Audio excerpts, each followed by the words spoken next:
This is Catherine. She fell in love with Nick. When we first met, we were mom friends. Which means that I was still walking around identifying as female. Now we are husband and wife. That is just so much more fun.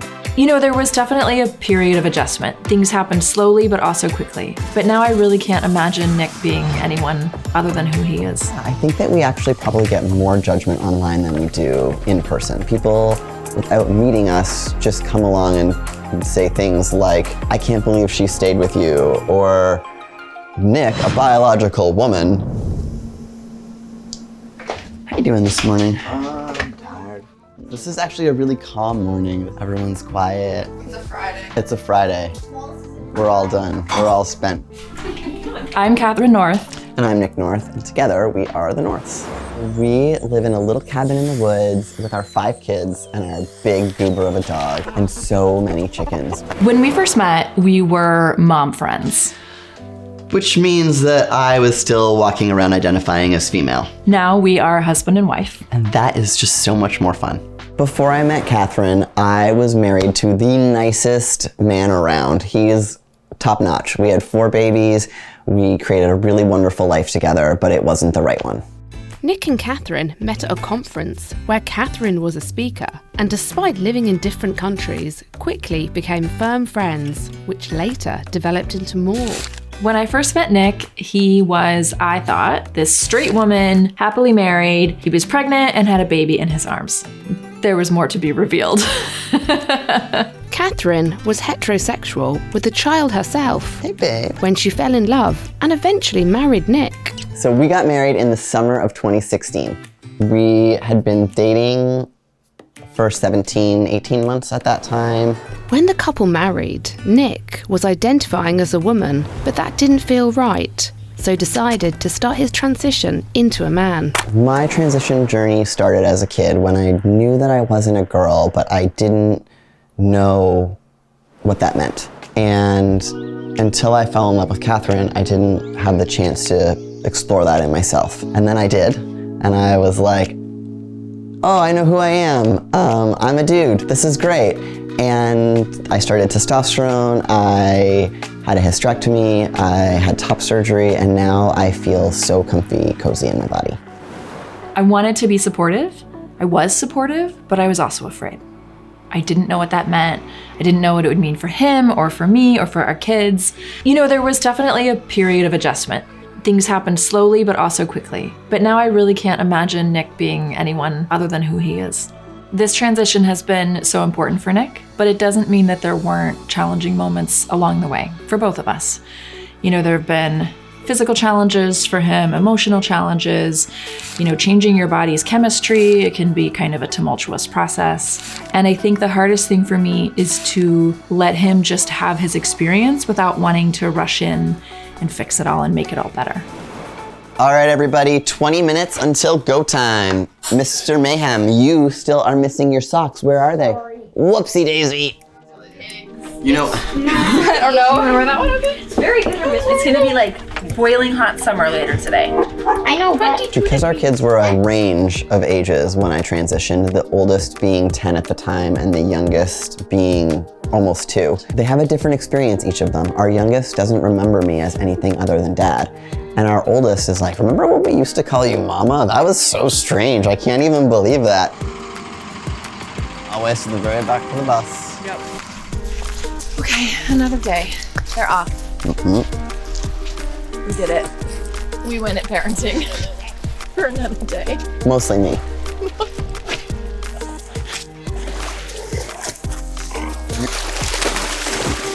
Goober of a dog, stealing that dog's stick. So when we fell in love, I moved from Portland, Oregon up to Alberta, and we lived there for 4 years. She didn't love it. It was hard for us living in Alberta, being a little bit different all the time. It was a big change from Portland. And then we moved to Salt Spring, which is full of artists and creatives and mystics and wild folk, and we just sort of fit here a little bit better. Mm-hmm. My family loves Nick. My family are some of the most loving, open-minded people in the world, which you wouldn't expect because they're also deeply, deeply religious. Yeah, I think that we actually probably get more judgment online than we do in person. People, without meeting us, just come along and say things like, I can't believe she stayed with you, or Nick, a biological woman, or people commenting that we should have our kids taken away from us, or that it's child abuse, the way we put our kids through this loving, queer family of ours. As much hate as we've gotten on the internet and as much backlash as we've gotten on social media, it is absolutely worth it for the number of messages we get from a mom who says, hey, my kid went swimming for the first time after top surgery today, and here's a great photo of them smiling and laughing, and I wouldn't have known how to support them if it wasn't for your family. It's from a long time ago. And that makes it worth every bit of hate that we get in every way.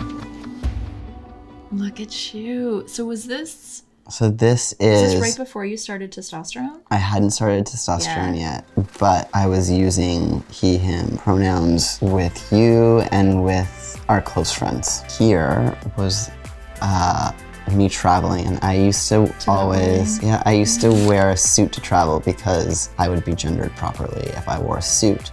Looking back at the photos, there are just so many amazing memories of the kids. Mm-hmm. When I look back at these photos, they're all so tiny. And I want to go back and do it again because at the time there was so much happening and it was so intense. And I was worried about all the wrong things. It was more like focusing on the fact that they were okay. Yes, they're even better now, but like they didn't really care about what my hormone level was. This is one of the very first photos where you said you felt like you looked like yourself. Mm-hmm. I think the photos are special to me because there's so much of my life I functioned not feeling seen in them. Like I would take a photo and I would hate it. And now I see a photo and I'm like, oh, I kind of like who I am. That's pretty cool.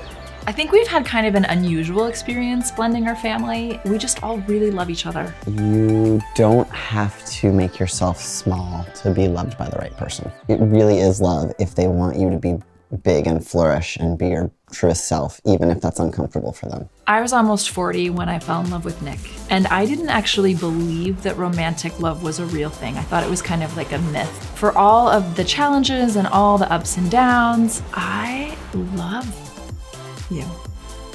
I love him, and who knew? It was worth waiting for.